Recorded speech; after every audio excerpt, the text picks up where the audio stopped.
Ukraine তার 2014 পূর্ববর্তী সীমান্ত ফিরে পাবার যে আশা করছে তা একটি অবাস্তব লক্ষ্য বলে মন্তব্য করেছেন যুক্তরাষ্ট্রের প্রতিরক্ষা মন্ত্রী পিট হেগসেথ।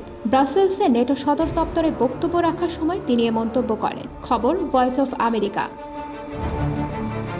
পিট হেগসেথ বলেন, যুক্তরাষ্ট্র বিশ্বাস করে না যে ন্যাটোতে কিয়েভের সদস্যপদ লাভ রাশিয়ার সঙ্গে আলোচনার মাধ্যমে 3 বছর ধরে চলা যুদ্ধের সমাপ্তির কোনো বাস্তবসম্পন্ন ফল হতে পারে। হেগসেথ অন্যান্য প্রতিরক্ষা মন্ত্রীদের বলেন, আপনাদের মতো আমরাও একটি সার্বভৌম এবং সমৃদ্ধ ইউক্রেন দেখতে চাই, কিন্তু আমাদের শুরু করতে হবে এটি স্বীকার করে যে ইউক্রেনের 2014 পূর্ববর্তী সীমান্তে ফিরে যাওয়া একটি অবাস্তব লক্ষ্য। এই মরীচিকার পেছনে ছুটতে যুদ্ধ শুধুই দীর্ঘায়িত হবে এবং কষ্ট আরও বাড়বে। এখনো কোনো শান্তি আলোচনার আয়োজন করা হয় নাই, তবে হেগসেথ বলেন, যুদ্ধের টেকসই সমাপ্তি টানতে হলে সেখানে শক্তিশালী নিরাপত্তা গ্যারান্টি থাকতে হবে, যা নিশ্চিত করবে যে যুদ্ধ আবার শুরু হবে না। তিনি বলেন, যুক্তরাষ্ট্র বিশ্বাস করে না যে ন্যাটোতে কিয়েভের সদস্যপদ লাভ আলোচনার মাধ্যমে মীমাংসা একটি বাস্তবসম্মত ফলাফল হতে পারে। এ ধরনের ফল সামরিক জোটের পারস্পরিক প্রতিরক্ষার বিধান বাস্তবায়নের প্রয়োজন সৃষ্টি করবে, যার মাধ্যমে ন্যাটোর 32টি সদস্য রাষ্ট্রের যে কেউ আক্রান্ত হলে অন্যরা তাদের পক্ষে লড়াই করতে বাধ্য।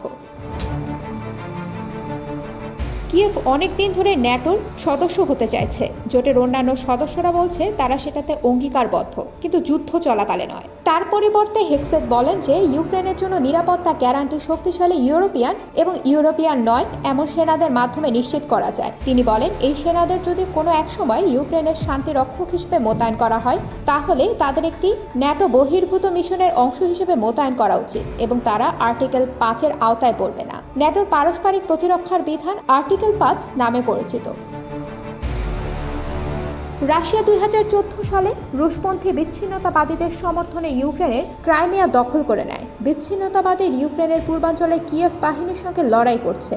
রাশিয়া 2022 সালের ফেব্রুয়ারি মাসে পূর্ণ অভিযান শুরু করে এবং তারা বর্তমানে ইউক্রেনের 20% এলাকা নিয়ন্ত্রণ করে। হোয়াইট হাউসে তার দ্বিতীয় মেয়াদ শুরু হওয়ার আগে যুক্তরাষ্ট্রের প্রেসিডেন্ট ডোনাল্ড ট্রাম্প বলেছিলেন যে তার অভিষেকের আগেই তিনি রুশ ইউক্রেন যুদ্ধের মীমাংসা করবেন। সাম্প্রতিক সময়ে তার সহকারীরা বলেছেন তিনি তার মেয়াদে প্রথম 100 দিনে অর্থাৎ এপ্রিল মাসের শেষ নাগাদ একটি শান্তি চুক্তির আশা করছেন। সাবেক প্রেসিডেন্ট জো বাইডেনের সময় যুক্তরাষ্ট্র ছিল ইউক্রেনের সবচেয়ে বড় সামরিক সাহায্যদাতা। ট্রাম্প প্রায়ই যুক্তরাষ্ট্রের সমর্থন অব্যাহত রাখার প্রশ্নে সন্দেহ প্রকাশ করেছেন। তিনি গত বছর এক রাজনৈতিক বিতর্কে ইউক্রেনকে যুদ্ধে জয়ী দেখতে চান, একথা বলতে অস্বীকার করেন। এখন মনে হচ্ছে ট্রাম্প চাইছেন ইউরোপ যাতে ইউক্রেনের প্রতিরক্ষার জন্য বেশিরভাগ সামরিক এবং আর্থিক দায়িত্বভার গ্রহণ করে। তিনি এমনটাও বলেছেন যে ভবিষ্যতে যুক্তরাষ্ট্রের সাহায্য অব্যাহত রাখার বিনিময়ে ইউক্রেনকে দুষ্প্রাপ্য আর্থ খনিজ আমেরিকাকে দিতে হবে। এই খনিজ পদার্থ প্রযুক্তি দ্রব্য উৎপাদনের জন্য প্রয়োজন হয়।